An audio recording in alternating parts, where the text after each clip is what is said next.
Hello guys, good afternoon सबैजनालाई। अन्त म चाहिँ चारो पकाएर हो भर्खर रेस्ट गरेको। मैले कति 12:30-1 बजीतिरदेखि चाहिँ चारो काटेको होला हो।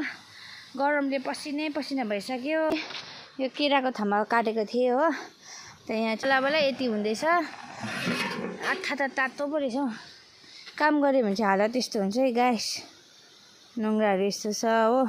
अब यसलाई काट्यो भने मात्रै हो, एकपल्ट ब्रसले सफा गरिहेर्छु हो। गयो भने गयो, गएन भने चाहिँ यसलाई काट्नै पर्छ हो। यताको त त्यस्तो खराब त भएको छैन हो। यताकोले बेसी काम गर्छु नि त म चाहिँ कि। अन्त पुरा खराब भइरहेछ। गरम भइरहेछ र पनि यो मच्चा चाहिँ खोलेको छैन मैले।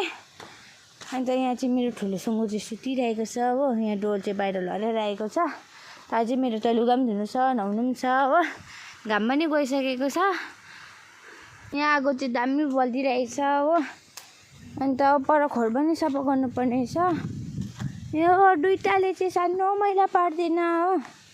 सुतिरहेको होला यहाँनिर। यो सेतो चाहिँ पुरै छुकछुके छ हो। यो चाहिँ म जस्तै छ।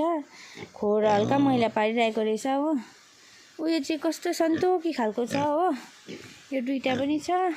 यहाँ चाहिँ सोल्टिनीको हो। यो दुईटा चाहिँ सानो सानो चाहिँ हो। अब यहाँ चाहिँ खोर सफा गर्नुपर्ने छ हो। फोन राख्ने जग्गा छैन, नभए तपाईँहरूलाई देखाउँथेँ सफा गर्दै गरेको हो। So by by guys.